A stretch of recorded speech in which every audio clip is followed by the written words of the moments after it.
मृतकस्य गुणान् वदेत्। स्त्रीजनोग्रे गृहं गच्छेत् पृष्ठतो नरसञ्चयः।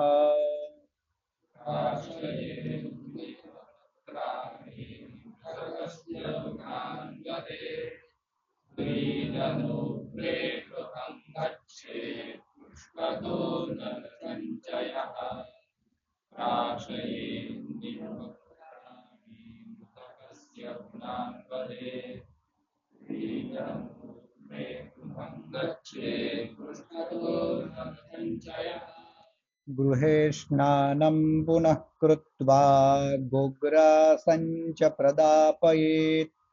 पत्रावल्यां च भुञ्जीयात् गृहान्नं नैव भक्षयेत्।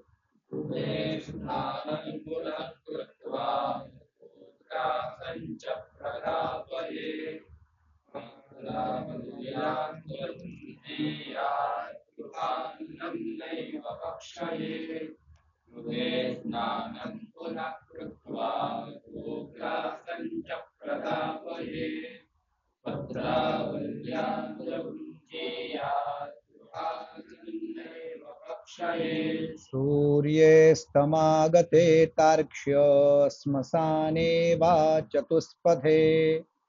दुग्धं च मृण्मये पात्रे तोयं दद्यात् दिनत्रयाम्।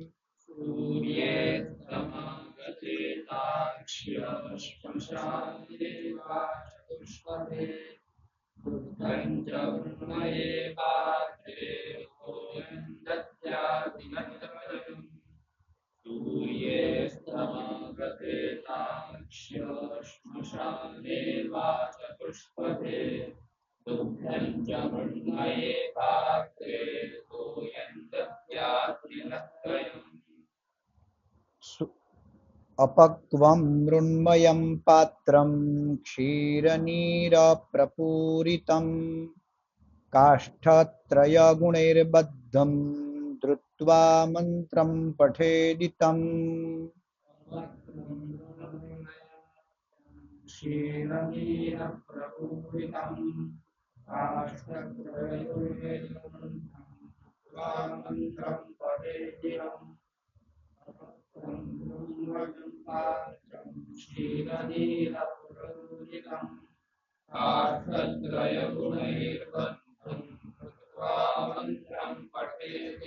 श्मशानो नलदग्धोऽसि परित्यक्तोऽसि बान्धवैः। इदं नीरमिदं क्षीरमत्र स्नाहि त्विदं पिब।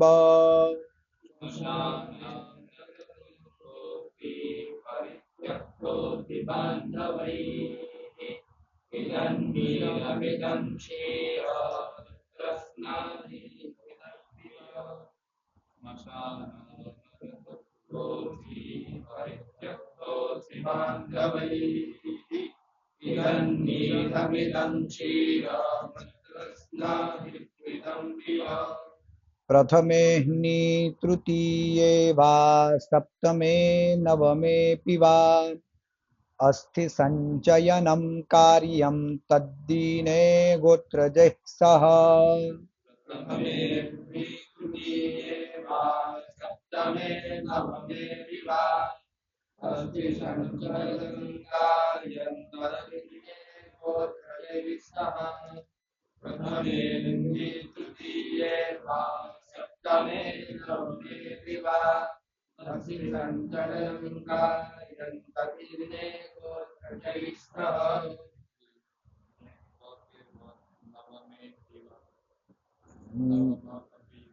એક કયો શ્લોક છે એ જ ને?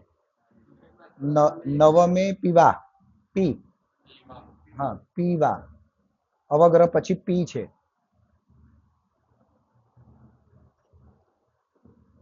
ગૃહે ગત્વા કર્તવ્યમ, ઘરે જઈને જે કર્તવ્ય એટલે ક્યાં સુધી આપણે આવેલા? સ્મશાનથી આવી સ્નાન કરવાનું. પહેલા કોણ સ્નાન કરશે? બાળકો, સ્ત્રીઓ અને સ્મશાનમાં ગયેલા જે સ્વજનો છે. અત્યારે તો એ બધું કોઈ એ પ્રમાણે સાચવતા નથી, પરંતુ આ બધી ઘટનાઓ જ્યારે આપણા ઘરમાં હોય જ્યારે આપણે આ બધું અનુસરીએ ને આપણા ઘરે આવેલા સ્વજનો આ બધું જુએ ને તો ધીરે ધીરે એનો વિસ્તાર થાય. તો પહેલા બધી વસ્તુ આપણા ઘરેથી જ શરૂઆત કરવાની હોય, એના માટે કોઈ એ ના હોય. પરંતુ જ્યારે એવી ઘટના અનુભવ થાય, કોઈકના ઘરે આપણે ગયા હોય, તો બધું આ વસ્તુ પહેલા એનો પ્રયોગમાં આપણે જ લાવવું પડે. એને જોઈને આવનારી પેઢી કે આપણા સ્વજનો શીખે. દરેક વસ્તુનો તમે આદેશ ના કરી શકો. તમારા આચરણ પરથી જ લોકો, અને અનુશાસન વસ્તુ એવી છે કે એને કહેવાથી નહીં આવશે, આચરણથી જ આવશે. તો આપણે ત્યાં સુધી આવેલા અને ઘરે આવીને જે કર્તવ્ય કરવાનું છે, તો તેના માટે કીધું છે કે પ્રાશેત નિંબપત્રાની મૃતકસ્ય ગુણાન વધેત. એટલે કે જે કડવો લીમડો છે એના પાન ઘરની બહાર મૂકવા, અને જ્યારે બધા સ્નાન કરીને આવે એટલે બધા કડવા લીમડાના પાન એને ચાવે. અને ગુણાન વધે એટલે જે વ્યક્તિનું અવસાન થયું છે એને એના જીવનકાળ દરમિયાન જે જે સત્કર્મો કરેલા છે એ બધાને યાદ કરવાના, એકબીજાને કહેવા. સ્ત્રીજનોગ્રે ગૃહમ ગચ્છેત પૃષ્ઠતો નરસંચયઃ ગૃહે સ્નાનમ પુનઃ કૃત્વા ગોગ્રા સંચ પ્રદાપયેત. એટલે ઘરે જઈને સ્નાન થઈ ગયું છે, ગોગ્રા સંચ એટલે ગાયને ગૌગ્રાસ નાખવો. પત્રાવલ્યાંચ ભુંજીયાત ગૃહાન નૈવ નૈવ ભક્ષેત. પત્રાવલીમાં એટલે પતરાળામાં ભોજન કરવું, ઘરનું ભોજન નહીં કરવું. તે દિવસે ઘરનું કોઈના ઘરેથી આવેલું ભોજન જે હોય, આપણા ઘરે તે વખતે અગ્નિને પ્રજ્વલિત ના કરી શકીએ. એટલે જ સવારે કહી દીધું કે યવપિષ્ટ વા ટંડુલ પિષ્ટેન. તમે ઘરે તો અગ્નિ હવે તમે પ્રગટાવી નથી શકવાના, તો તમે ભાત ચારું કેવી રીતે બનાવી શકશો? તો એક ગણપતિ પદ્ધતિ કરીને એક ગ્રંથ છે, તો એની અંદર કીધેલું છે કે ઘરમાં ન થાય તો બહાર. જો પરંપરા ચરુણી જ હોય તો ઘરની બહાર કોઈક બીજો વ્યક્તિ એ અગ્નિને પ્રગટાવી અને ત્યાં ચરુ બનાવી શકે છે.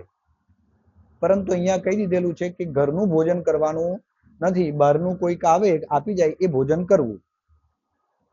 દુગ્ધોદકદાનમ, સૂર્ય અસ્ત સમયમાં સ્મશાનમાં અથવા તો ચતુષ્પદે. પરંતુ આ પરંપરા આપણે અત્યારે ઘરમાં જ કરીએ છીએ, ઘરના બહાર ના. જ્યારે વ્યક્તિ મૃત્યુ પામે એટલે જ્યારે સૂર્યનો અસ્ત થઈ ગયો હોય, તો તે સમયે અહીંયા દુગ્ધ ઉદક એટલે પાણી અને દૂધનું દાન કરવાનું છે. તો દુગ્ધંચ મૃણમય પાત્રે તોયમ દિનાત્રયમ, 3 દિવસ સુધીને માટીના પાત્રની અંદર દૂધ અને જળનું દાન કરવાનું છે. તે પાત્ર કેવું હોવું જોઈએ? તો અહીંયા કીધું છે અપક્વમ મૃણમયમ પાત્રમ. અપક્વ કે જેમાં પાણી કે દૂધ ભરવાથી ધીરે ધીરે અંદરથી બહાર નીકળતું હોય, કાચું પાત્ર. એવા પાત્રની અંદર એ જળ ભરવાનું છે. કેટલા દિવસ સુધીને? 3 દિવસ સુધીને. આગળ એ જ્યારે પ્રયોગ આવશે તો એમાં કીધેલું છે કે તમે 10 દિવસ પણ કરી શકો છો, પરંતુ 3 દિવસ તો ફરજિયાત છે. તો કાષ્ઠત્ર ગુણેર્બદ્ધમ ધૃત્વા મંત્રમ પઠેદિદમ, એટલે કે ક્યાં કેવી રીતે કરવાનું છે કે એ કાષ્ઠને બાંધવાનું છે. 3 નાના નાના લાકડા લેવાના છે અને એને ત્રિકોણના સ્વરૂપમાં બાંધવાનું છે. એક આડું અને એ જે ત્રિકોણ હોય એવા સ્વરૂપમાં બાંધવાનું છે. એ ત્રિકોણ જ કેમ એ તમને દ્વાદશામાં ખબર પડશે. અને એ ત્રિકોણના પાત્રની અંદર જે લાકડાથી બાંધેલું જે પાત્ર છે એની ઉપર આ બે આપણે જે માટીના કુરડા જે છે, જેમાં એકમાં દૂધ અને એકમાં પાણી, એ અંદર મૂકવાનું છે.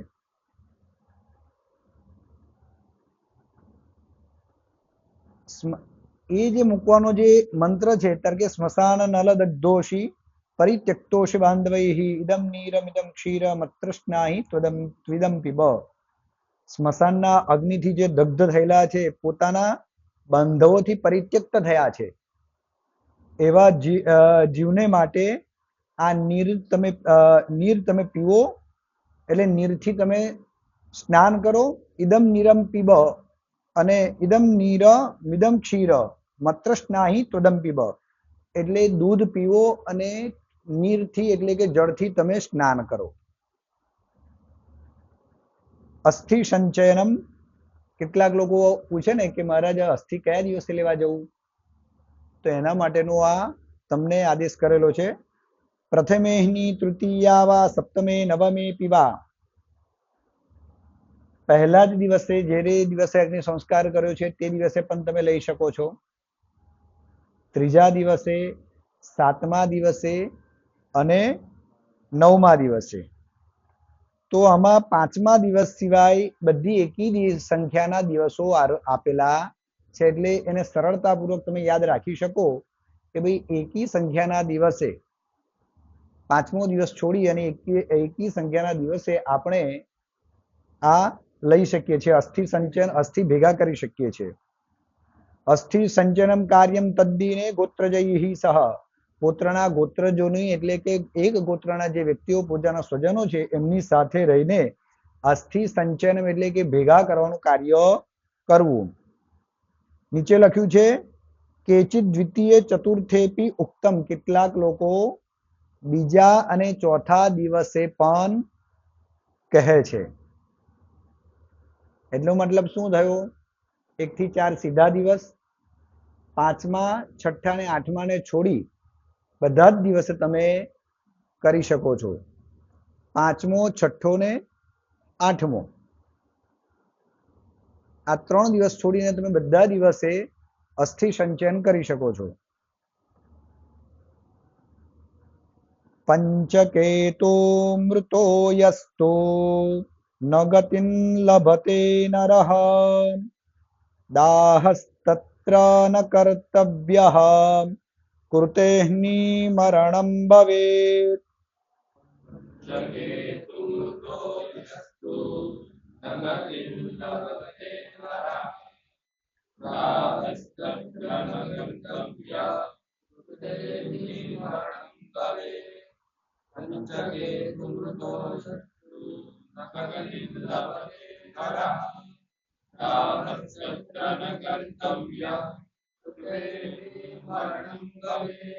अथवा तद्दिने कार्यो दाहस्तो विधिपूर्वकः तदा सवसमीपे तो कर्तव्यः पंचपुत्तलाः.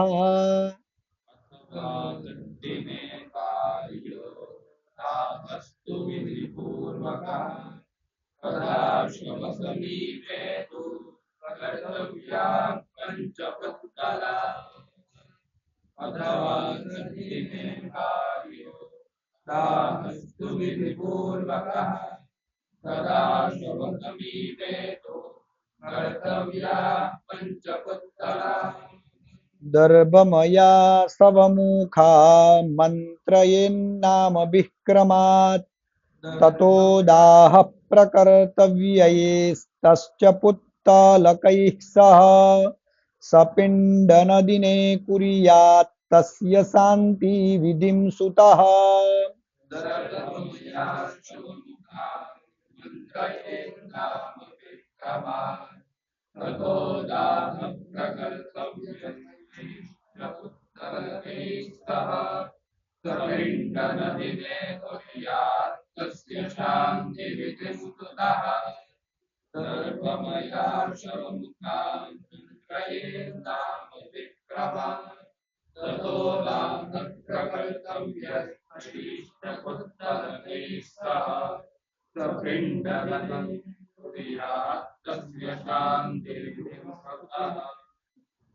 પંચકમાં જે વ્યક્તિનું મૃત્યુ થયું હોય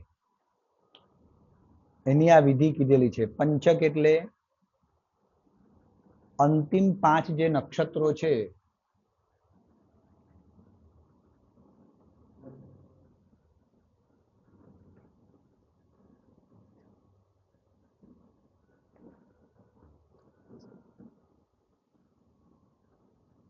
અંતિમ જે 5 નક્ષત્રો છે ધનિષ્ઠાથી લઈ રેવતી સુધીના, એ 5 નક્ષત્રોમાં જો વ્યક્તિનું મૃત્યુ થાય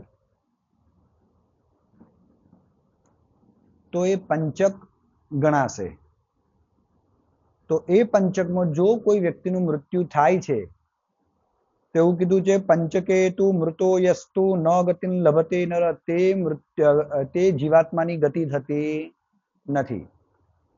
દાહસ્તત્ર ન કર્તવ્ય કૃતેહની મરણમ ભવે, જે દિવસે એનું મૃત્યુ થયું હોય એ દિવસે એનો દાહ કરવો ન જોઈએ. અને જો દાહ કરવો હોય તો કીધું છે કે અથવા તદ્દિને કાર્યો દાહસ્તુ વિધિપૂર્વક, જો તે જ દિવસે એનો દાહ કરવો હોય તો એની જે શાસ્ત્રમાં વિધિ બતાવી છે એ વિધિપૂર્વક દાહ કરવો જરૂરી છે. તદા સવસમીપે તુ કર્તવ્ય પંચપુત્તલાહ, એ દિવસે એ જે જીવાત્મા મૃત્યુ પામેલા છે તો એ દિવસે બીજા 5 પૂતળા દર્ભના બનાવી શિવ જે સૌ છે એની સમીપની અંદર એનું પૂજન આવશે, એનું આવાહન અને પૂજન. દર્ભમયા સવમુખા મંત્રયેન નામ વિક્રમાત, દર્ભના બનાવેલા સૌના જે જગ્યાઓ બતાવેલી છે એ જગ્યા ઉપર બધા પૂતળા મંત્રયેન નામ વિક્રમાત, જે પ્રમાણે એનો ક્રમ બતાવેલો છે, ધનિષ્ઠા નક્ષત્ર છે અને શતભિષા જે બધા 5 નક્ષત્રો છે એ નક્ષત્રોના અધિષ્ઠાતૃ દેવો છે, એ આગળ આવશે. તો એ ક્રમ પ્રમાણે એમનું આવાહન કરવું અને પછી એનો તતો દાહ પ્રકર્તવ્ય, પછીથી જ તેનો દાહ કરવો જોઈએ. એ 5 પૂતળાઓની સાથે પંચ પુત્તલકૈ સહ. આ અહીંયા ક્રિયા થઈ ગઈ. સપિંડન દિને કુર્યાત તસ્ય શાંતિ વિધિમ સુતઃ. અહીંયા પંચકનું તો કાર્ય પૂરું થયું, પરંતુ પંચકની જે દોષ લાગેલો છે એની નિવૃત્તિને માટે સપિંડન વિધિ, એટલે કે અહીં સપિંડન એમ તો એટલે કે 12મું થાય, પરંતુ એ વિધિ એવું કીધેલું છે કે જ્યારે તમારું સૂતક નિવૃત્તિ થાય એટલે તે દિવસે એકાદશાના દિવસે પહેલા તમારે પંચક શાંતિનો પ્રયોગ કરવો જોઈએ અને ત્યારબાદ તમે એકાદશાનું શ્રાદ્ધ કરી શકો. 5 નક્ષત્રોના ની અંદર મૃત્યુ જ્યારે થાય છે ત્યારે એના અલગ અલગ એના ફળ બતાવેલા છે. કેટલાકની અંદર જ્ઞાતિઓને હાને આપણે કહીએ કે પંચકમાં ગયું એટલે 5 વ્યક્તિઓનું મૃત્યુ નિશ્ચિત છે, તો કેટલાકમાં જ્ઞાતિમાં, કેટલાકમાં ગોત્રમાં, કેટલાકમાં સ્વજનની અંદર, કેટલાકના આખું જે સમાજની અંદર હોય, દરેક નક્ષત્રોના અલગ અલગ ફળ છે. તો કયા નક્ષત્રમાં વ્યક્તિનું દેહાંત થવાથી શું ફળ મળે છે એ 5નું અલગ અલગ ફળ છે. તેના માટે 5 પૂતળા કીધેલા છે કે 5 પૂતળાઓનું આવાહન જે બનાવી તેનું આવાહન કરી એનું પૂજન કરવાથી અને એકાદશાના દિવસે એનું જે શાંતિ વિધાન બતાવ્યું છે એ કરવાથી એનું જે અરિષ્ટ ફળ છે એ આપણને પ્રાપ્ત, આપણા કુટુંબ પરિવારને પ્રાપ્ત થતું નથી. તો એના માટે પંચક શાંતિનું વિધાન, એ પંચક શાંતિનું વિધાન આમાં આ ગ્રંથમાં આપેલ નથી. એનું વિધાન જે શ્રાદ્ધ રત્નમ છે એમાં આપેલું છે અને દાલભ્યુક્ત જેવા ગ્રંથોની અંદર એ આપેલું છે. આની અંદર એનું વિધાન આપેલું નથી. તો પંચકની અંદર એવું કીધેલું છે કે પંચકની અંદર શું શું ન કરી શકાય. તો પંચકમાં પહેલું તો પ્રેત કર્મ ન કરાય, સૌને દાહ સંસ્કાર ન કરાય, દક્ષિણ દિશાની યાત્રા ન કરાય, મકાન હોય તેનું છત ન ભરાય, અને પેલા આપણા ઘરે પેલા જે કાથીના પાટીના જે પેલા ખાટલા હોતા હતા તો એ ખાટલા પણ ન ભરાય પંચકમાં, એને ભરાય નહીં. તો પંચકમાં જ્યારે વ્યક્તિનું મૃત્યુ થયું છે તો પંચકના ક્રિયા સમયના 3 ભેદ છે. જે વ્યક્તિનું મૃત્યુ અને અગ્નિ સંસ્કાર પંચકમાં જ થાય છે તો એ વ્યક્તિનું પુત્તલ દહન પણ કરવું અને શાંતિ વિધાન પણ કરવું. બીજો ભેદ એવો છે કે જે વ્યક્તિનું મૃત્યુ પંચકમાં થયું છે પરંતુ અગ્નિ સંસ્કાર પંચકમાં થતા નથી. દાખલા તરીકે જે વ્યક્તિનું મૃત્યુ થયું છે, રાત્રે 10 વાગે ગુજરી ગયા છે, એમનું દેહાંત થયું છે, સવારે આપણે એમને અગ્નિ સંસ્કાર કરવાના છે, તો રાત્રે અથવા તો સવારમાં જ દાહ સંસ્કારના સમયની અંદર એ પંચક ઉતરી જાય છે. જ્યારે અગ્નિ સંસ્કાર કરવાના છે તે વખતે વર્તમાનમાં પંચાંગમાં પંચક ચાલતું નથી. તો એ અગ્નિ સંસ્કાર વેળાએ પુત્તલ મૂકવાની કોઈ આવશ્યકતા નથી, પરંતુ મૃત્યુ પંચકમાં થયું છે એટલે એનું પંચક શાંતિ વિધાન 11મા દિવસે કરવું આવશ્યક છે. અને ત્રીજો ભેદ છે જે વ્યક્તિનું મૃત્યુ પંચકમાં નથી થયું પરંતુ અગ્નિ સંસ્કાર એના પંચકમાં થવાના છે. ધનિષ્ઠાની આગળનું નક્ષત્ર છે શ્રવણ.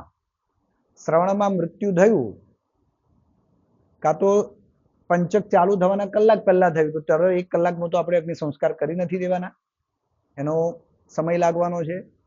તો પંચકમાં મૃત્યુ નથી થયું પરંતુ પંચકમાં અગ્નિ સંસ્કાર કરવાના છો, દાહ સંસ્કાર તમે કરશો તો એમાં તમારે પુત્તલ વિધાન કરવું પડશે, પરંતુ 11માના દિવસે પંચક શાંતિ કરવાની કોઈ આવશ્યકતા નથી. એટલે પંચકના 3 ભેદ છે. પહેલું, મૃત્યુ અને સૌ સંસ્કાર બંને પંચકમાં થયા હોય તો બંને વિધાન પુત્તલ દહન અને પંચક શાંતિ બંને કરવા. જેમાં પંચકમાં મૃત્યુ થયું છે પરંતુ અગ્નિ સંસ્કાર પંચકમાં નથી કરવાના તો હા, અને જે પંચકમાં મૃત્યુ નથી થયું પરંતુ અગ્નિ સંસ્કાર પંચકમાં કરવાના છે તો વિધાન નહીં કરવાનું. રજસ્વલા સુતિકા મરણે, જે સ્ત્રીઓ રજસ્વલા ધર્મની અંદર એટલે કે માસિક ધર્મમાં મૃત્યુ પામે છે અને સુતિકા એટલે જે બાળકને જન્મ આપે છે અને એ સમયની અંદર સ્ત્રીઓનું મૃત્યુ થાય છે તો તે સમયે શું કરવું તો એના વિશેનું કીધેલું છે. રજસ્વલા તુ યા નારી યા રામા સુતકી મૃતા સરેન્દો પ્રમિતાન પૂર્વમ प्राजापत्यांश्चरित तथा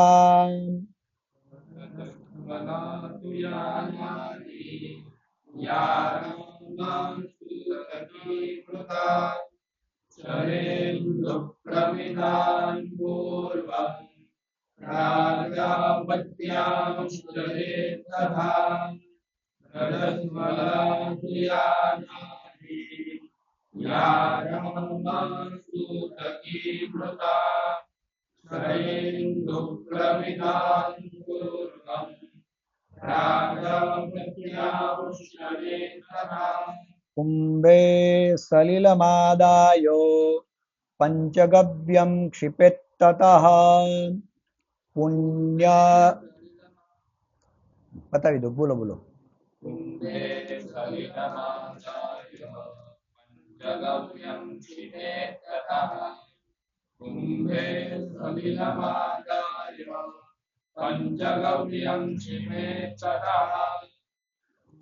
पुण्यगर्भीरभिमन्त्र्या वाचा शुद्धिं लभेत्ततः सूतिकामरणे प्राप्ते सर्वौषध्यनुलेपना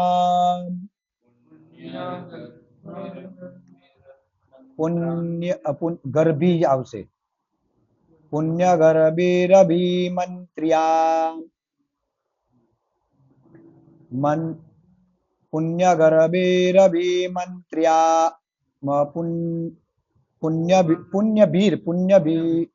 પુણ્યભીરભિમંત્ર્યાપો વાચા શુદ્ધિમ લભેત્તતઃ પુણ્યભીર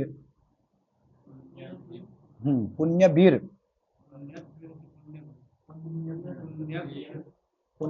પુણ્યભીર પુણ્યભી ઉપર ભીની ઉપર રકાર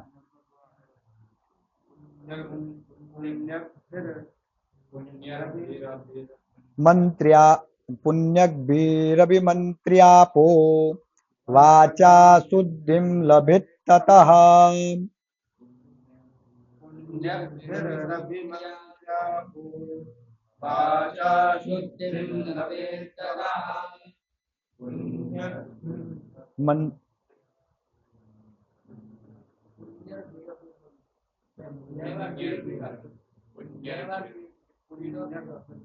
નહીં નહીં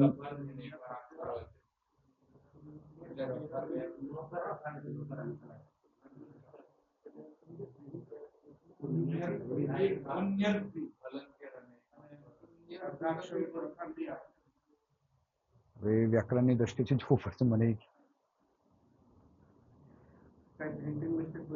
એ જે સૂતિકા મરણે પ્રાપ્તે આખો એક કામ કરીએ અને જોઈ લઈએ છે, પછી પેલા વ્યાકરણ વાળા ગુરુજી આવશે એમને આપણે પૂછી લઈશું.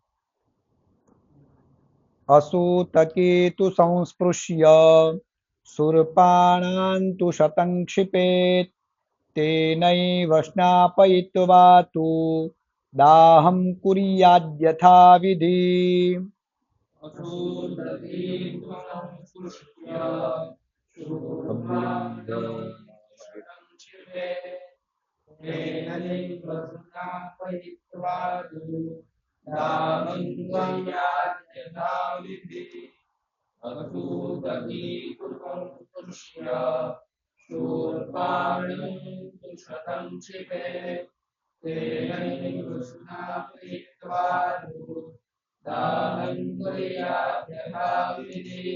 અબ્લિંગનામભિર્મંત્રૈર્વામદિવ્યાभिरेव च अन्यैश्च वारुणैर्मन्त्रैः संस्नाप्य विधिना दहेत्.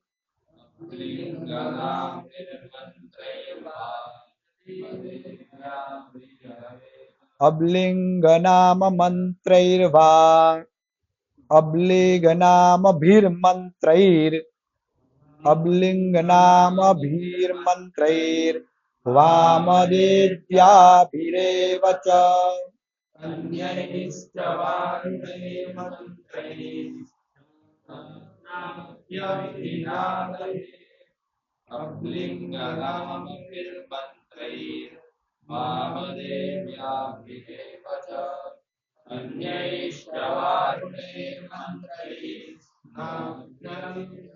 संस्नाप्य विधिना गर्भिणी मरणे प्राप्ते गोमूत्रेण जलैः सह आपोहिष्ठादिभिर्मन्त्रैः प्रोक्ष्य भरता समास्थितः.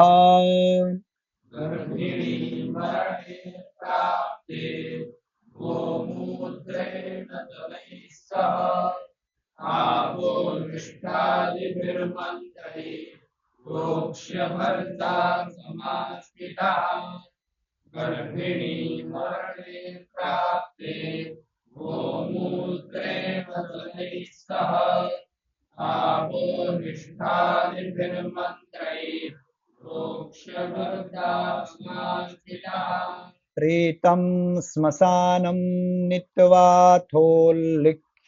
सव्योदरं ततः पुत्रमादाय जीवंश्चेत् स्तनं दत्त्वा सुताय वै.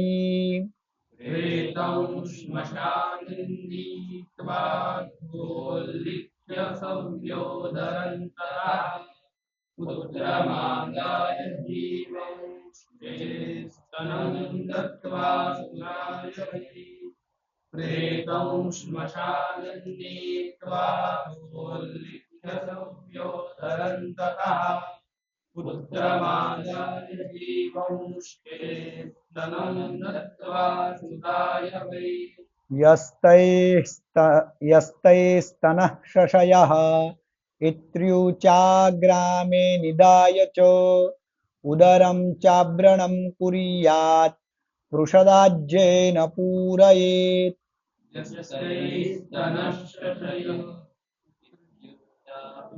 त्रिचाग्रामे निदाय च उदरं चाव्रणं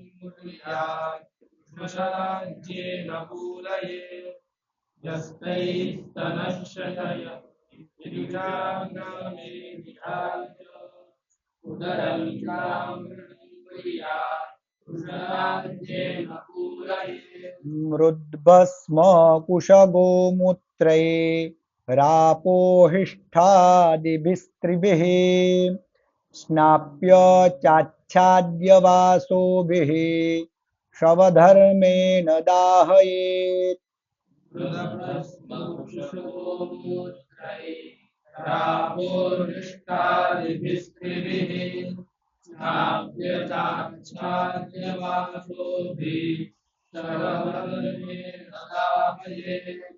वृद्धस्मपुष्णगोमूत्रै रापोर्निष्ठादिभिस्थितिः नाभ्यजाच्छाद्यवासोऽपि प्रभवदन्येन दाहये गर्भिणी मरणं प्राप्ता षण्मासाभ्यन्तरे यदि सहैव दहनं कुर्यात् गर्भच्छेदनं न गर्भच्छेदं न कारयेत्। गर्भिणी मरणं प्राप्ता षण्मासाभ्यन्तरे यदि सहैव दहनं कुर्यात् गर्भच्छेदं न कारयेत् गर्भिणी मरणं प्राप्ता षण्मासाभ्यन्तरे यदि सहैव दहनं कुर्यात् गर्भच्छेदं न कारयेत् હવે રજસ્વલાવાળી નાડી સ્ત્રી અને શુદ્ધકી સ્ત્રી જો મૃત્યુ પામે તો એના માટે પ્રાજાપત્ય જે પ્રાયશ્ચિત કીધેલું છે એ કરવું. કુંભે સલિલમ આદાયો એટલે કે ઘડાની અંદર જ્યારે એના સંસ્કાર કરવાના છે ત્યારે ઘડો ભરીને પાણી રાખવું, એમાં પંચગવ્ય નાખવું અને જે ઔષધિઓ કીધેલી છે એ ઔષધિઓ નાખી અને એને સ્નાન કરાવવાનું, સર્વૌષધિથી એને સ્નાન કરાવવાનું કીધેલું છે. અસૂતકીતુ સંસ્પૃશ્ય એને જે સ્પર્શ કરનાર છે એ અસૂતકી હોવો જોઈએ. જેને સૂતક લાગેલું છે એવો વ્યક્તિ ન હોય. અસૂતકીતુ સંસ્પૃશ્ય સુરપાનાંતુ સતંક્ષિપેત એટલે કે સુકડું લેવાનું અને 100 ઘડા ભરીને એને સ્નાન કરાવવાનું છે. જે ઘડા તૈયાર કરેલા હોય એ બધા ઘડાથી જે સર્વૌષધિ અને મંત્રયુક્તથી અભિમંત્રિત કરેલા હોય એનાથી સ્નાન કરો. તેનૈવ સ્નાપયિત્વા તુ દાહમ કુર્યાદ યથાવિધિ એનું સ્નાન થઈ જાય ત્યારબાદ એને અગ્નિ સંસ્કાર કરવાના કીધેલા છે. અને વારુણ મંત્રને અંદર જે બધા જે મંત્રો આપેલા છે એ મંત્રો થકી ને વારુણ મંત્ર થકી એનું સ્નાન કરાવવાનું કીધેલું છે. ગર્ભિણી મરણમ એટલે કે જે સ્ત્રી ને હજુ ગર્ભિણી છે અને એનું મૃત્યુ થયું છે તેના માટેનો સંસ્કાર કીધેલું છે. ગર્ભિણી મરણે પ્રાપ્તે ગોમૂત્રેણ જલૈ સહ આપો હિષ્ટાદ્વિર મંત્રે પ્રોક્ષમ ભરતા સમાસ્થિતા એટલે કે એના પતિએ જ ગાયના મૂત્ર વડે એને આપો હિષ્ટાદિ મંત્રો જે 3 મંત્રો છે એના વડે એનું પ્રોક્ષણ કરવું, એને સ્નાન કરાવવું. પ્રેતમ સ્મશાનમ નીત્વા એને પ્રેતને સ્મશાનમાં લઈ આવવાનું. ઉલ્લિખ્ય સવ્યોદરમ તતઃ એનું ડાબું પેટ ખોલવાનું છે એટલે કે જે વસ્ત્રગળ તે એ કાઢવાના. ઉદરમ ચાવરણમ કુર્યાત પૃષદાજ્ય ઉદરમ પુત્રમાદાય પુત્રમાદાય જીવશ્ચેત સ્તનમ દત્વા સુતાય વૈ એટલે કે એને એ જગ્યા પર ચીરો મૂકી અને બાળક હોય તો એ સંતાનને બહાર કાઢી લેવું. યસ્તૈ સ્તન સશય જે યસ્તે સ્તન સશયો જે મંત્ર છે એના વડે પછી એ બાળકને એનું જે સ્ત્રીનું જે સ્તન છે એની પાછળ સ્તનપાન કરાવી એટલે એને ખાલી સ્પર્શ જ કરાવી અને લઈ લેવું. અને જે જગ્યા પર આપણે કાપેલું છે એ જગ્યા ઉપર યવપિષ્ટ જવનો લોટ, ઘી આ બધું ભેગું કરી અને એ ઉદરમાં ભરી અને ફરીથી એને બંધ કરી દેવાનું. માટી ભસ્મ મૃદ ભસ્મ કુશ ગોમૂત્ર માટી ભસ્મ ગોમૂત્ર કુશ દર્ભ આનાથી અને આ બધા જ પદાર્થોથી આપોહિષ્ઠા એટલે આપોહિષ્ઠાના 3 મંત્રો વડે એને સ્નાન કરાવી એને ફરીથી વસ્ત્રનું આચ્છાદન કરી સવધર્મેન દાહયે તેનો જે નિયમ જે પ્રમાણે બધાને જે સર્વસામાન્ય જે અગ્નિ સંસ્કારના જે બધા સંસ્કારો કીધેલા છે એના થકી એનું અગ્નિ સંસ્કાર કરવો. ગર્ભિણી મરણમ પ્રાપ્તા ષણમાસાભ્યંતરે યદિ 6 માસની અંદર જ જો વ્યક્તિ મૃત્યુ પામી હોય, સ્ત્રી મૃત્યુ પામી હોય તો આ ગર્ભચ્છેદન કરવું નહીં. 6 માસની ઉપર થઈ ગયું હોય તો જ એનું ગર્ભચ્છેદન કરી અને બાળકને કાઢવું, પરંતુ હવે એ ક્રિયા કરવાની કોઈ આવશ્યકતા રહેતી નથી. બધું જ દવાખાનામાંથી બધું પૂરું થઈને જ આવે છે આપણી પાસે. પરંતુ આ આપણે ખ્યાલ આવે કે આવી પણ બધી ક્રિયાઓ હોય છે, પરંતુ એને જે અગ્નિ સંસ્કાર કરવાના છે તો તેના માટે ભલે પેલું આપણે ઉદર છેદન ન કરીએ, પરંતુ એના જે સંસ્કાર કરવાના છે એના પતિએ શેનાથી, ગૌમૂત્ર અને જળથી એની ઉપર જે પ્રોક્ષણ કરવાનું છે, આ ભસ્મ ને બધાથી એનું જે સ્નાન કરાવવાનું છે એ તો આપણે કરી શકીએ ને, ભલે બીજું બધું ન કરી શકીએ. તો આ બધું ગર્ભિણી મરણે, એટલે કોઈ પૂછે કે મહારાજ જે સ્ત્રી એને 5મો મહિનો ચાલતો હતો અને એનું અવસાન થયું, તો એનો અગ્નિ સંસ્કાર કેવી રીતે કરવો? તો આપણને ખ્યાલ હોવો જોઈએ કે આ જગ્યા પર એનું પ્રમાણ આપેલું છે ને એનું આવી રીતે થઈ શકે છે. આના માટેના બધા જ પ્રયોગો દાલભ્યોક્તની અંદર આપેલા છે. અને શ્રાદ્ધ દીપિકા લખી રાખજો, દાલભ્યોક્ત અને શ્રાદ્ધ દીપિકા.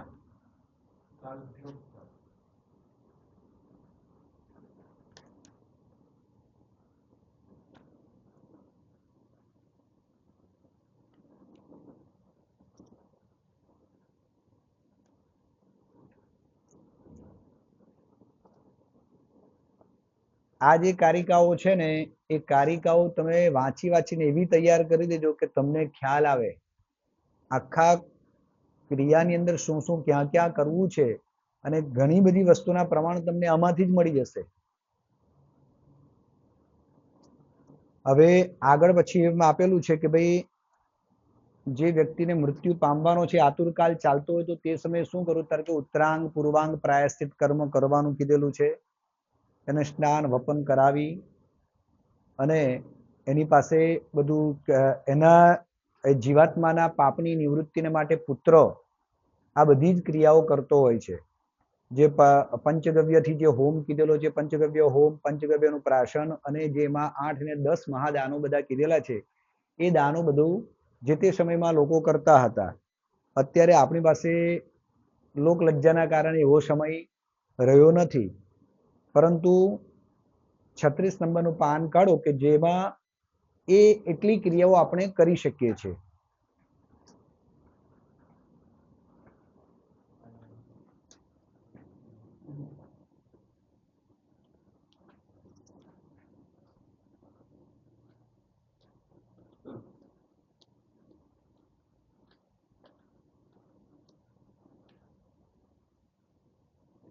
તતો ગૃહે આમરણમ વેદ વેદાંગોપનિષદામ શ્રવણમ તત સ્વસમીપે સ્વકીયમરણમ જ્ઞાત્વા ગંગાદિ તીર્થસ્થલમ ગત્વા સ્વગૃહે વા બ્રાહ્મણમાહૂય સંકલ્પપૂર્વકમ સુક્તાની શૃણુયાત. હવે આપણે તીર્થમાં તો એમાં કોઈ જઈ શકવાના છે નહીં, ઘરે જ રહેવાના છે. જો સંતાનોને ખ્યાલ આવી જાય, સ્વજનોને કે એમનું મૃત્યુ નજીકના સમયમાં છે, તો સંકલ્પપૂર્વક સૂક્તોને એમને સંભળાવવા. એ ન કરી શકે, આપણે જ એનો સંકલ્પ કરી અને એમને સંભળાવવા. અદ્યત્યાદિ શુભ પુણ્યતિથૌ મરણોન્મુખસ્ય મમ શ્રેયસે શ્રી મહાવિષ્ણુ પ્રીત્યરધમ અમૃતત્વ પ્રાપ્તિ કામનયા પુરુષ સુક્તાદિ પાઠ શ્રવણં કરિષ્યે. ભૂલી જજો સંકલ્પ.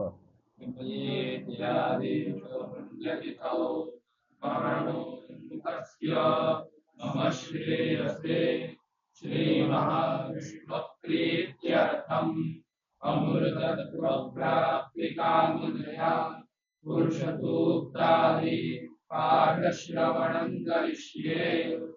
અહીંયા એ જીવાત્મા ના કરે, પુત્ર જો કરી દે તો મમ પિતુહુ મમ માતુહુ, બરોબર. સ્વયં સક્તશ્ચેત વેદમિતિહાસ પુરાણાદિની ચ સ્વયમેવ પઠેદ અથવા અન્યતઃ, એટલે કે પોતાની શક્તિ અનુસાર વેદ, ઇતિહાસ, પુરાણ વગેરેનું પોતે જ અથવા તો બીજા દ્વારા પઠન કરાવવું. ઈશાવાસ્ય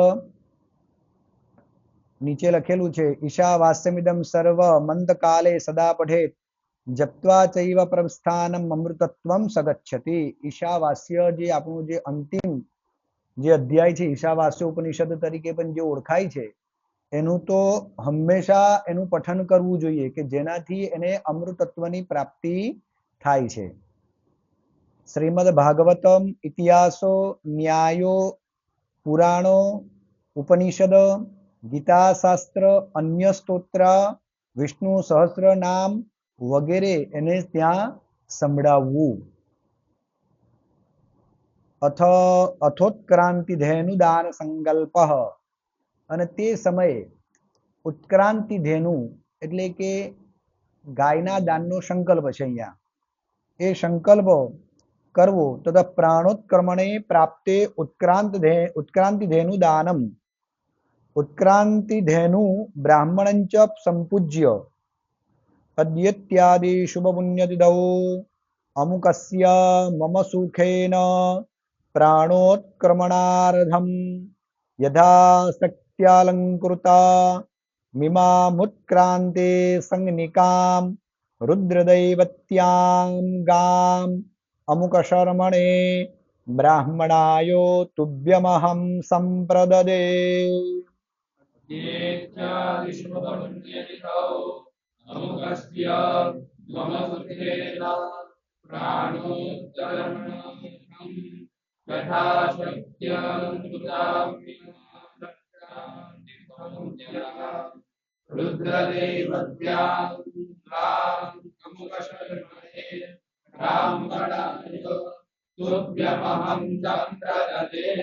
ગવામંગેષુ તિષ્ઠન્તે ભુવનાનિ ચતુર્દશ યસ્માत् તસ્માચ્છિવં મે સ્યાદિહ લોકે પરત્ર ચ. ગવામંગેષુ તિષ્ઠન્તિ ભુવનાનિ ચતુર્દશ યસ્માत् તસ્માચ્છિવં મે સ્યાદિહ લોકે પરત્ર ચ. આ એ સમયે ઉત્ક્રાંતિ ધેનુનું દાન કીધેલું છે. ગાય માતાની પ્રાર્થના કરી અને જે બ્રાહ્મણ હોય એ બ્રાહ્મણને આપી દેવી. અને જો પ્રત્યક્ષ ગાય ન આપી શકાય તો એને નીચે સંકલ્પ કર્યો છે કે ઉત્ક્રાંતિ ધેનુના બદલાની અંદર એનું તન મૂલ્યોપકલ્પિતમ, એનું જે દ્રવ્ય નિમિત્ત જે આપણી શક્તિ અનુસાર એમને અર્પણ કરવું. અધ પ્રાણોત્ક્રમણાનંતરમ કર્મ, મૃત્યુ પામ્યા પછીનું કર્મ. તતઃ પુત્રાદિ સ્વપિતુઃ પ્રાણોત્ક્રમણાનંતરમ સ્વસ્ય કક્ષોપસ્થવરજમ નખલોમાની વાપયેત. એટલે કે પુત્ર વગેરે સ્વપિતુઃ પોતાના પિતા પ્રાણોત્કર્મ પછી પોતાના કક્ષ ઉપસ્થ એને છોડી, પોતાની બગલ અને ગુહ્ય ભાગના વાળને છોડી નખ અને વાળને બધું કઢાવી નાખવું. આની અંદર અનેક ગ્રંથોના અલગ અલગ મતમતાંતર છે કે જે વ્યક્તિ અગ્નિ સંસ્કાર કરવાનો હોય એ એકલો જ કરાવે. કેટલાક ગ્રંથોમાં કીધેલું છે કે બધા જ સંતાનોએ કરાવવું. એટલે વધુ પ્રચલિત પદ્ધતિ એવી છે કે જે પુત્ર છે જે અગ્નિ સંસ્કાર કરવાનો છે એ જ આ બધું તે સમયે કરે. બગલના વાળ અને ગુહ્ય ભાગના વાળ આને છોડી તમારા નખ, વાળ અને આ દાઢીને એનું ક્ષૌર કર્મ કરાવી દેવું. એનો પણ સંકલ્પ આપેલો છે. આચમન કરી સંકલ્પ આચમન પ્રાણાયામંચ વિદાયો અદ્યત્યાદે શુભ પુણ્યતિથૌ અમુક ગોત્રસ્ય અમુક પ્રેતસ્ય. જો સ્ત્રી હોય તો અમુક ગોત્રાયાહ અમુક પ્રેતાયાહ પ્રેતત્વ નિવૃત્ત્યુત્તમલોક પ્રાપ્ત્યરદમ મમોર્ધ્વદેહિક કર્મ કર્તૃત્વાધિકારાર્થંચ વપનં કારયિષ્યે.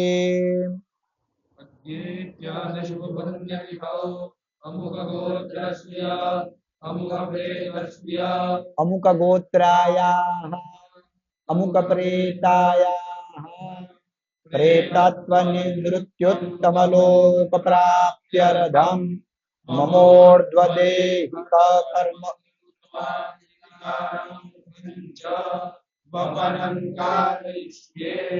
यानि कानि च पापानि ब्रह्महत्या समानि च केशानाश्रित्य तिष्ठन्ते तस्मात् केशान् वपाम्यहम्। यानि कानि च पापानि ब्रह्महत्या समानि च केशानाश्रित्य तिष्ठन्ति तस्मात् केशान् वपाम्यहम्। આ ટીક કરી લો, આ શ્લોકને તમારે કંઠસ્થ કરી લેવાનો, કારણ કે નારાયણ બલિ ઇત્યાદિ શ્રાદ્ધોની અંદર આ જરૂર આવ્યા કરશે. મમ કાયો વિશુદ્ધ્યરથમ પિતॄણામ તૃપ્તિ હેતવે વપનંચ કારયિષ્યામિ તિરેહમ તવ નર્મદે. मम कायविशुद्ध्यर्थं पितॄणां तृप्तिहेतवे वपनं च करिष्यामि तीरेऽहं तव नर्मदे.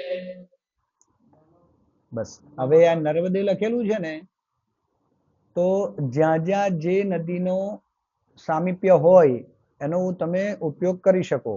ગંગા હોય તો જાહ્નવી કરી શકો, યમુના હોય તો યમુને કરી શકો, ગોદાવરી તો ગૌતમી કરી શકો. એ નામનો ઉલ્લેખ તમે કરી શકો. જ્યારે નારાયણ બલિ ઇત્યાદિ શ્રાદ્ધ કરતા હોય તો એના તીરે જઈને તમે શ્રાદ્ધ કરો તો ત્યાં મુંડન કરાવતા હોય તો એનો ઉપયોગ એ શબ્દનો તમે ફેરવી શકો. इति नत्वा दक्षिणाभिमुख સ્થિત્વા વપનમ કારયેત.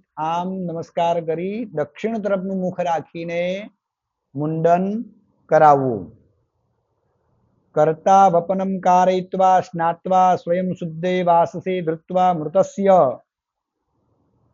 શરીર પ્રક્ષાલનમ કૃત્વા તમ શુદ્ધમ સોત્તરીયમ વસ્ત્રમ ધારયિત્વા ગોમયેનોપલિપ્તાયામ कुशैराच्छादितायां भूमौ उत्तरदिक्शिरसं स्थाययित्वा भस्मचन्दनादिकैरलङ्कृत्य दाहकर्ता तस्य पार्श्वे दक्षिणाभिमुखः स्थित्वा चमनं प्राणायामं कुशोपग्रहणं च कृत्वा स्वस्य पिण्डदानाधिकारार्थं मृतस्य दूर्मरणनिवृत्त्यर्थं च प्रायश्चित्त संकल्पं कुर्यात्. અહીંયા કીધેલું છે કર્તા, એની ઉપર એક નંબર લખેલો છે અને નીચે એની ટિપ્પણીમાં લખ્યું છે કર્તા ક્ષૌર કર્મમ વિદાય સ્નાત્વા. હવે જે આપણે આગળ જે ચર્ચા કરી ગયા હતા એનું જ અહીંયા ઉલ્લેખ આવે છે કે ષડ પિંડદાનને માટે ગૃહાદ બહિ અગ્નિમ પ્રજ્વાલ્ય, ઘરની બહાર અગ્નિ પ્રજ્વાલિત કરવો. જે પહેલા કીધેલું કે ભાઈ ચરુ યવ તંડુલ પિષ્ટેન, ચોખાના અથવા તો યવના લોટના બનાવવા. અને અહીંયા શું કીધેલું છે કે બહાર અગ્નિ પ્રજ્વલિત કરવો. પરંતુ મોટા ગ્રંથોની અંદર જ્યારે આપણે જોઈશું તો એની એ આપેલું છે કે એ અગ્નિ ઘરમાં ન પ્રગટાવી શકાય, એટલે ગૃહાદ બહી, ઘરની બહાર અગ્નિ પ્રજ્વલિત કરી અને તામ્ર પાત્રે મૃણમય, તાંબાના પાત્રમાં અથવા તો માટીના પાત્રની અંદર ચરુ શ્રપયેત, ચરુ બનાવવો. તદનંતરમ તસ્માચ્ચરો ઘૃતમ તિલાન ગંધ પુષ્પાદિકંચ પ્રક્ષિપ્ય, એની અંદર ઘી, તલ, ગંધ, પુષ્પ વગેરે પધરાવી ષટપિંડાનમ કુર્યાત, પિંડાન કુર્યાત, 6 પિંડ બનાવવા. અથવા યથાચારમ ગોધુમ પિષ્ટસ્ય તંડુલ પિષ્ટસ્ય વા કુર્યાત, અથવા તો આચાર પ્રમાણે ઘઉંના લોટના અથવા તો ચોખાના લોટના પિંડ બનાવવા. પરંતુ અહીંયા ધ્યાન રાખવું કે જે ષટ પિંડદાનમાં જે દ્રવ્યનો ઉપયોગ કર્યો હોય એ જ અવયવ શ્રાદ્ધ એટલે કે દશાના શ્રાદ્ધની સુધીને એ જ ધાન્યથી, એ જ પદાર્થથી આપણે પિંડદાન કરવાના રહેશે. જો તમે અહીંયા આ ષડ પિંડદાન જવના લોટથી કર્યા છે તો અવયવ શ્રાદ્ધ જે દશાનું શ્રાદ્ધ કર્યું છે તે કરવાના છો એ પણ તમારે જવના લોટથી જ કરવાના રહેશે. જો ચરુથી કર્યું હોય છે તો ચરુથી જ, અને ચોખાના લોટથી કર્યા હોય તો ચોખાના લોટથી જ કરવાના રહેશે. આ 16 પિંડ એક જ દ્રવ્યથી બનેલા હોવા જરૂરી છે. ના ના કઈ નહીં, બસ બસ. અને અહીંયા નીચેનું જે પાન આપણે જોયું એમાં દાહ કર્તાની ઉપર 1 નંબર લખેલો છે, બરોબર. એમાં નીચે પાછું એનું શાસ્ત્રાર્થ આપ્યું છે, કર્તુર વ્યતિરિક્તા અન્ય સર્વે દશમેહની વપનમ યદાચારમ વા કારયેયુઃ. જે કરનાર વ્યક્તિ છે અગ્નિ સંસ્કાર, એને છોડીને બધાએ જ 10મા દિવસે વપન કરવું. પહેલા આપણે ચર્ચા થઈ હતી, કીધું હતું કે ભાઈ બધાએ જ, કેટલાક ગ્રંથોમાં લખેલું છે કે બધાએ કરવાની આવશ્યકતા નથી, કેટલામાં કીધેલું છે કે બધાએ કરવું. તો અહીંયા લખેલું છે બધાએ 10મા દિવસે વપન કરવું, અથવા તો જે કુલાચાર ચાલતો હોય આપણા જ્ઞાતિમાં કે આપણા કુળની અંદર જે કુલાચાર ચાલતો હોય એ પ્રમાણે કાર્ય કરવું. પત્ની ભર્તરી મૃતે પ્રથમેહની દશમેહની વા સ્વસ્ય વપનમ કાર્ય યથાચારમ વા. પહેલેના સમયની અંદર પતિનું મૃત્યુ થાય તો પત્ની પણ આ જીવન મુંડન કરાવીને જ રહેતી હતી. સ્ત્રીઓ પણ મુંડન કરાવીને જ રહેતા હતા. પરંતુ આજે સમય નથી. જો એવું કરવું હોય, આજે પણ રાજસ્થાન છે કે અમુક પ્રદેશો છે કે દક્ષિણના અમુક ભાગો છે કે જેની અંદર આજે પણ સ્ત્રીઓ પણ મુંડન વપન કરાવે છે. તો ક્યારે? પ્રથમેહની પહેલા દિવસે, 10મા દિવસે, અથવા તો જે કુલાચાર ચાલતો હોય એ કુલાચાર પ્રમાણે એને વપન કરાવવું. વપનના વિષયની અંદર બધા અલગ અલગ સમયના અલગ અલગ બધા નિર્ણયો છે. કોને કોને કરાવવું, શું છે, બધું અંદર આપેલું છે, દત્ત કે ક્યારે કરવું ને.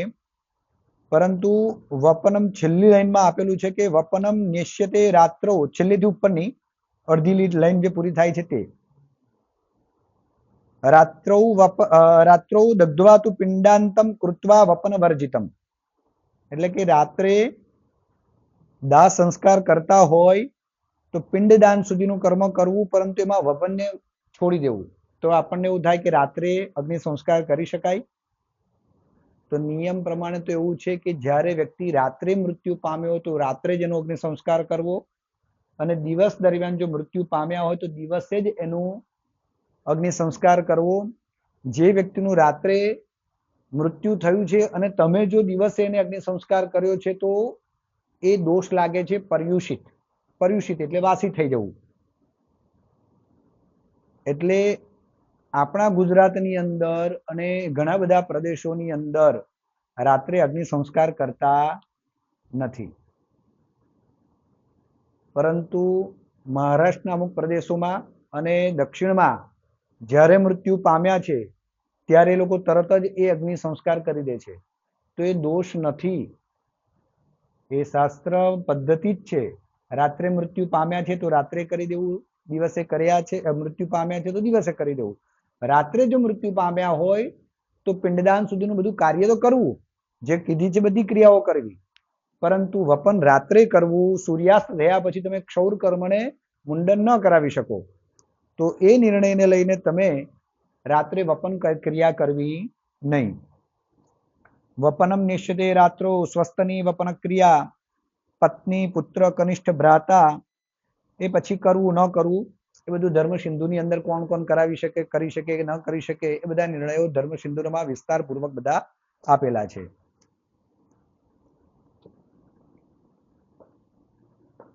હવે અદ્યત્યાદે શુભ પુણ્ય તિદૌ અપસવ્યમ અસ્ય પ્રેતસ્ય. હવે જો સ્ત્રી હોય તો પ્રેતાયાહ બોલું. અસ્ય પ્રેતસ્ય ઉર્ધ્વોચ્છિષ્ટાદરોચ્છિષ્ટ સ્પૃષ્ટા સ્પૃષ્ટ ખટ્વાંગાદિ ષટ્ત્રિંશદ દુર્મરણાંતર્ગત કિંચિત દુર્મણ જનિત પ્રત્યવાય પરિહારાર્થમ યથાશક્તિ 5 10 12 ત્રીન્વા પ્રાજાપત્યાન કૃચ્છરૂપમ પ્રાયશ્ચિત્તમ અમુક પ્રત્યામ્નાયેન સૂતકાંતે કરીષ્યે. તો જે વ્યક્તિનું મૃત્યુ અહીંયા લખેલું છે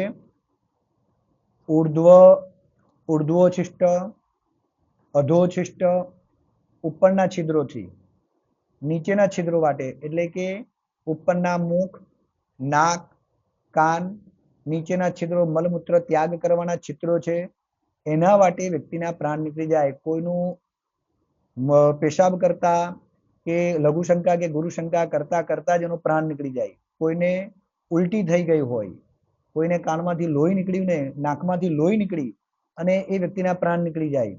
ઉર્ધ્વચિષ્ટ અધોચિષ્ટ સ્પૃષ્ટાસ્પૃષ્ટ ન અડકવાની વસ્તુનો સ્પર્શ થઈ ગયેલા હોય અને એમાં અપવિત્ર જગ્યા ઉપર ખટવાંગાદી એટલે કે અષ્ટશૈયા એટલે કે આપણે જ્યાં સૂઈએ છીએ મૃત્યુના સમયે વ્યક્તિ ભૂમિ પર સૂતેલો હોવો જરૂરી છે. અષ્ટશૈયા એટલે કે બેડ, જે આપણે સૈયા ખાટલો એ કહીએ છીએ. 4 ઊભા પાયા અને 4 આડા એટલે 8 થઈ ગયા. તો એની અંદર સૂતા સૂતા વ્યક્તિનું મૃત્યુ પામ્યો હોય એ 67 બીજા 36 પ્રકારો બતાવેલા છે અને 64 પણ બતાવેલા છે. એવા સમયે જો મૃત્યુ પામ્યા હોય તો એના માટે કીધેલું છે એ દુર્મરણનું પ્રત્યવાયને માટે 5, 10, 12 અથવા તો 3 પ્રાજાપત્યો કૃચ્છ રૂપ એનું જે પ્રાયશ્ચિત બતાવેલું છે પ્રાયશ્ચિત નિમિત્તે સૂતકાંતે એ જે કઈ દ્રવ્ય આપણે કરીએ કે જે કઈ ઉપવાસ કે પછી જે વ્રત આપણે કરીએ એ એના બાદ આપણે કરવાનું સૂતક પૂર્ણ થયા બાદ કરવાનું રહેશે એવો આપણે અહીંયા સંકલ્પ કરીએ છીએ. અહીંયા જો એ બધા જ આપેલા છે.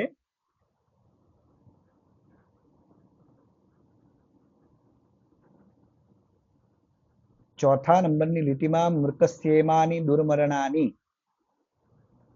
યથા શૃંગીના એ કયા કયા દુર્મરણ તો કે જે સિંગડાવાળા, દંષ્ટ્રાભીર નખૈહી દાંતવાળા નખવાળા પ્રાણીઓ થકી જેનું મૃત્યુ થાય છે.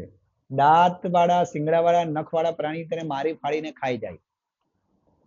શસ્ત્રઘાતે ન કોઈ શસ્ત્ર દ્વારા એ પ્રાચીન શસ્ત્રો હોય કે આધુનિક અત્યારના શસ્ત્રો હોય તો એના દ્વારા એનું મૃત્યુ થાય. સર્પદંશેન કોઈ પણ વિષધર પ્રાણીના કરડવા થકી, જલેન વા મૃતઃ અથવા તો જળમાં ડૂબીને મૃત્યુ પામે. ગ્રાહેન ગૃહિત એટલે કે જળમાં ગયા હોય અને મગરે એને પકડી લીધેલો હોય. વિષભક્ષણેન જાણતા કે અજાણતા ઝેર ખાઈને મૃત્યુ પામવાથી. અગ્નિના દગ્ધ અગ્નિ સ્નાન કરવાથી જાણતા અજાણતા. વિષેન મારિત ઝેર આપીને કોઈને મારી નાખવામાં આવેલા હોય. આત્મના કૃતઘાત પોતાની જાતે આત્મહત્યા કરી નાખી હોય. ચાંડાલાદિના હતઃ જે ચાંડાલની જે કેટેગરીમાં જે લોકો આવે છે એવા વ્યક્તિઓ દ્વારા એનું મૃત્યુ જીવાત્માનું મૃત્યુ થયું હોય. ચોરેન મારિત ચોર દ્વારા મૃત્યુ પામેલા હોય. શત્રુના મારિત શત્રુ દ્વારા. મ્લેચ્છાદિના હતઃ મ્લેચ્છો દ્વારા. મ્લેચ્છ એટલે યવન. અષ્ટસંયા મૃત સંયામાં સુતા સુતા. વૃક્ષારોહણાદિના મૃત વૃક્ષ પર ચડ્યા હોય ને ઉપરથી પટકાઈને, વૃક્ષ હોય પર્વત હોય કે બિલ્ડિંગ હોય કોઈ ઉપરથી પટકાઈને મૃત્યુ પામે. વિષુ ચિકયા મૃત આ જોવું પડશે, આ મને ખ્યાલ નહીં. ભૂત પ્રેત ગ્રાહિર મારિત ગ્રહિર મારિત એટલે ભૂત પ્રેત અને કોઈક ગ્રહ એટલે કે કોઈના પકડ ગ્રહ એટલે કે પકડવું એના દ્વારા મૃત્યુ પામ્યા હોય. શકટાદિના મૃત એટલે કે વાહનો એટલે પહેલા ગાડું, શકટ એટલે કે ગાડું, અત્યારના બધા વાહનો એક્સિડન્ટની અંદર વાહનોમાં. ગજદંતેન હતઃ હાથીના દાંત વડે અથવા તો હાથી દ્વારા. પર્વત પતિત પર્વત પરથી પડવાથી. વિકલઃ ગાંડો થઈ જવાથી.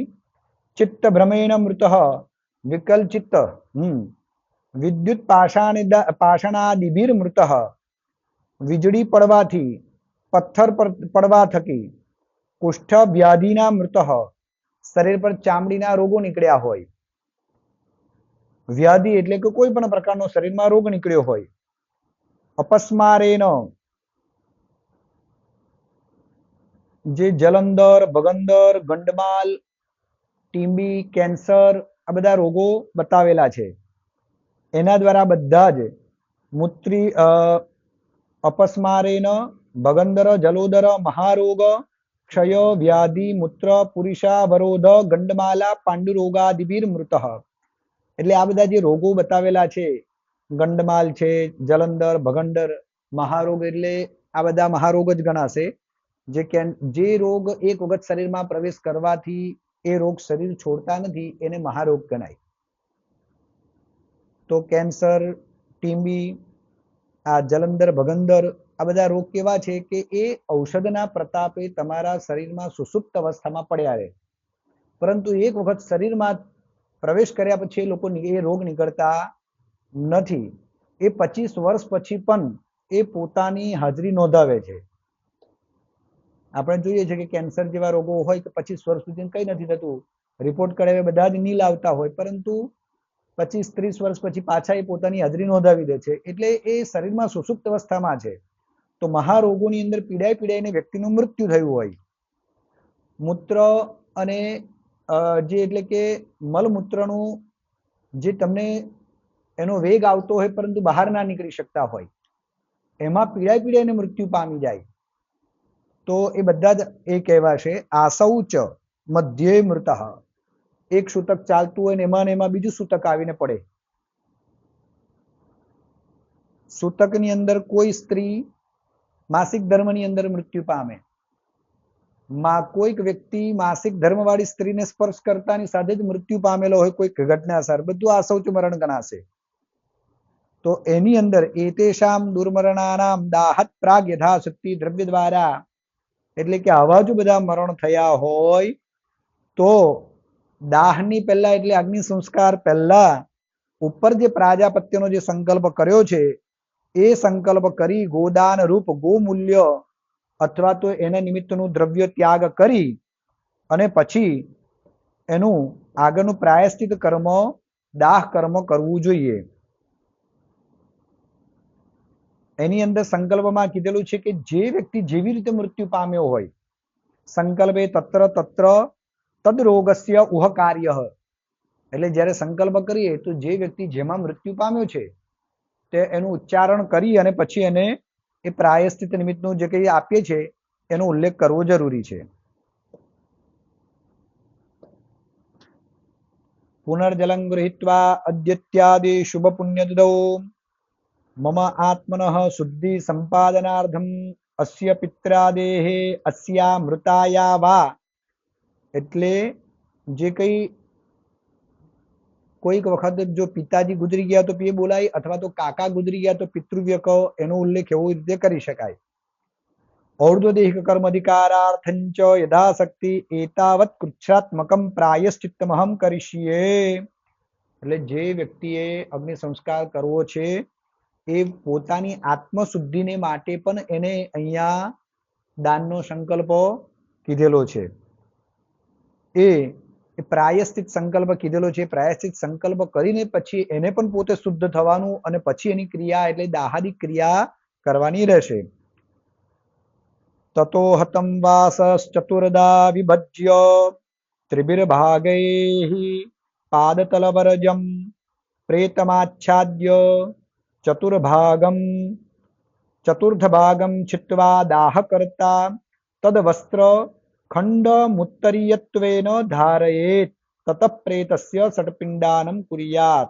અહીંયા આ જ્યારે ધ્યાનમાં લેવા જેવું છે.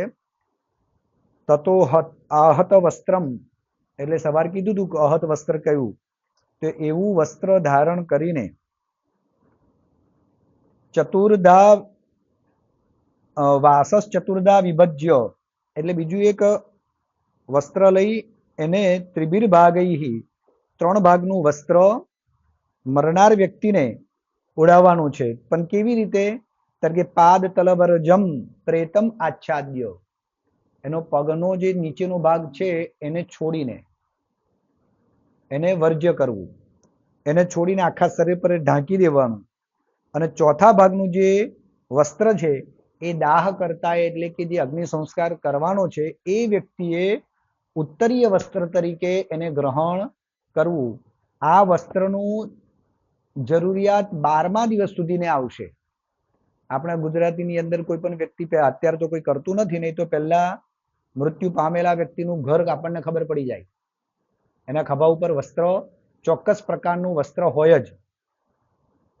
ઉપવસ્ત્ર તો બધાએ ધારણ કરવાનું છે, પરંતુ ચોક્કસ પ્રકારનું જે આપણે પેલું માધરપાટ કહીએ છીએ એ જ વસ્ત્ર એના ખભા પર પહેલા રહેતું હતું.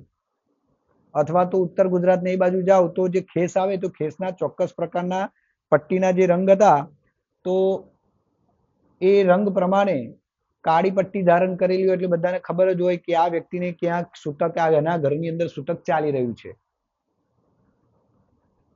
અત્યારે તો એ બધી જ વ્યવસ્થાઓ બધી પડી ભાંગી છે, પરંતુ એ ચોક્કસ પ્રકારનું વસ્ત્ર એટલા માટે જ અહીંયા કીધેલું છે કે કોઈ પણ વ્યક્તિને રસ્તે ચાલતા વ્યક્તિને પણ ખબર પડી શકે કે આ વ્યક્તિને સૂતક છે.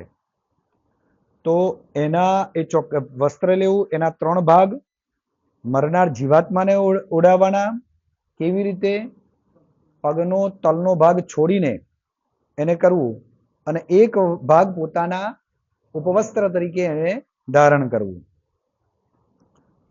2-5 મિનિટ ઊભા થવું છે.